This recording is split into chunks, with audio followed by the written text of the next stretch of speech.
Sedina Paramita dengan NIM 302208001 dari Prodi Teknologi Pertambangan. Nah, di sini saya akan memberikan ringkasan materi dari pertemuan yang pertama sampai pertemuan yang kedua.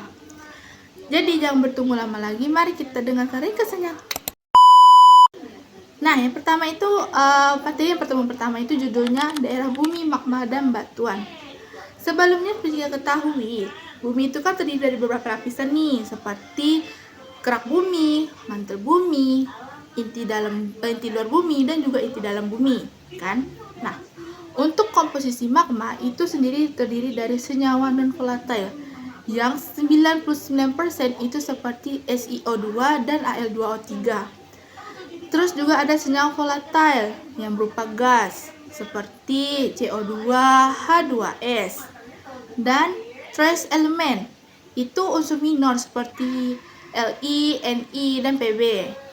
Nah, sifat magma itu kan dapat berubah nih melalui beberapa proses. Prosesnya itu yang pertama proses hibridisasi atau pencampuran dua jenis magma. Selanjutnya ada tahap sintesis atau proses sintesis. Itu adalah asimilasi dengan batuan samping, dan yang terakhir itu adalah anteksis, tahap anteksis, yang dimana peluburan batuan di lokasi yang sangat dalam. Oke. Selanjutnya itu ada klasifikasi batuan dan endapan. Nah, batuan itu kan seperti yang kita ketahui itu kan ada batuan beku, batuan sedimen, dan juga batuan metamorf nih. Nah, untuk yang pertama itu ada batuan beku. Batuan beku itu merupakan batuan yang terbentuk dari proses kristalisasi magma itu sendiri. Selanjutnya itu adalah batuan sedimen. Nah, batuan sedimen itu terbentuk dari pengendapan bahan padat melalui media air ataupun udara. Nah, yang terakhir itu kan batuan metamorf. Batuan metamorf itu tuh seperti itu adalah batuan sedimen itu sendiri yang terkena suhu dan tekanan panas, jadi berubahlah menjadi batuan metamorf. Terakhir itu adalah faktor dari endapan. Faktor dari endapan primer itu yang ditentukan oleh tahap kristalisasi, jarak dari asal magma, misal intramagmatik hingga telmagmatik. Nah, serta juga ada bentuk endapannya seperti vein atau urat atau lapisan. Nah, kalau kalian tahu urat itu kan vein atau urat itu seperti urat-urat yang kayak nadi. Nah, itu dia. Nah, teman-teman, di dalam dunia pertambangan, seorang geologis itu tidak mencari mineral itu secara acak atau melakukan eksplorasi itu secara acak, secara random, tapi mereka itu menggunakan petunjuk endapan bahan galian sebagai panduan ilmiahnya. Nah, di sini saya akan memberikan beberapa petunjuk yang digunakan geologis sebagai panduan ilmiah untuk eksplorasinya. Yang pertama itu petunjuk mineralogis. Nah, ini adalah teknik melihat asosiasi mineral. Misalnya, jika ditemukan nih mineral kuarsa dalam jumlah yang besar dengan tekstur yang tertentu, itu bisa menjadi petunjuk adanya emas atau Au. Nah, konsep metalogenik profiles itu juga digunakan untuk memetakan wilayah mana yang secara hitosis itu memang kaya akan jenis logam tertentu. Nah, selanjutnya itu ada petunjuk geomorfologi. Ini tuh petunjuk yang bentuk bentang alam seringkali mencerminkan apa yang ada di dalamnya atau apa yang ada di bawah permukaan. Nah, selanjutnya itu ada petunjuk litologi dan batuan. Nah, kalau seorang eksplorasi itu tuh dia pasti menggunakan batuan nih sebagai petunjuknya. Kayak misalnya di atas permukaan itu sudah nampak nih ada batuan apa gitu. Nah, berarti di bawahnya itu tuh pasti ada batuan tersebut kan. Makanya bisa digunakan petunjuk litologi atau batuan. Dan ada kaitan erat antara jenis batuan dengan jenis mineralnya, seperti batu ultrabasah yang sering menjadi rumah bagi nikel dan krom. Terus batuan asam intermediate yang sering mengandung emas, tembaga, dan perak. Dan juga yang terakhir batuan sedimen yang menjadi tempat terbentuknya batu bara atau endapan fosfat.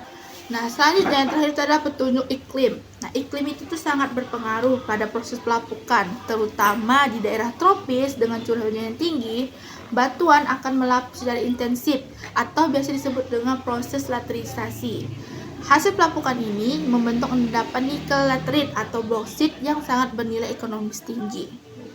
Nah, itulah beberapa petunjuk yang digunakan seorang geologis untuk melakukan eksplorasi mineral. Jadi untuk eksplorasi itu tidak dilakukan secara random ya, tapi ada beberapa petunjuk yang bisa kita gunakan. Di sini saya juga mendapatkan nih penjelasan mengapa itu ke Indonesia tuh setiap pulau-pulaunya itu kan pasti berbeda. Nah, karena hal ini itu tuh disebabkan oleh sejarah tektonik dan pembentukan jalur penggunungan atau orogenesa yang berbeda. Nah, kita bahas satu-satu ya. Yang pertama itu ada Mandala Indonesia Barat yang melewati jalur Malaya atau Bangka, atau bisa disebut dengan jalur Malaya atau Bangka. Wilayah ini itu didominasi oleh batuan asam atau granit. Akibatnya wilayah-wilayah seperti Kepulauan Riau, Bangka, serta Bangka Belitung itu menjadi salah satu penghasil timah atau es yang terbesar di dunia. Disertailah mineral seperti monasit dan zirkon. Yang kedua itu ada Mandala Indonesia Tengah yang membentang wilayah dari wilayah Sulawesi sampai Maluku. Terutama di wilayah Sulawesi Tenggara dan Maluku itu memiliki banyak batu ultrabasa yang terangkat ke permukaan. Proses pelapukan di iklim tropis mengubah batu ini menjadi endapan nikel, laterit, dan besi. Yang ketiga itu adalah Mandala Indonesia Timur. Nah, ini di Papua atau Iceberg. Di Papua itu terdapatkan kompleksitas geologi yang luar biasa. Di bagian utara itu didominasi oleh batu ultrabasa seperti nikel dan kobalt. Sementara di bagian tengah itu ada Puncak Jayawijaya. Di wilayah Puncak Jayawijaya itu terdapat intrusi batu intermediate yang membentuk endapan raksasa emas dan tembaga seperti di Gasberg yang telah dikelola oleh perusahaan PT Freeport Indonesia. Dan yang terakhir adalah jalur Sunda. Jalur ini tuh membentang dari Sumatera, Jawa hingga NTT yang merupakan jalur vulkanik aktif. Jalur ini sangat kaya akan endapan epitermal seperti emas, perak, dan mangan. Nah, selanjutnya dari materi yang kedua, di sini itu saya mendapatkan pembentukan mineral dan batuan di bumi merupakan proses geologi yang kompleks yang sebagian besar dikendalikan oleh aktivitas magma di bawah permukaan.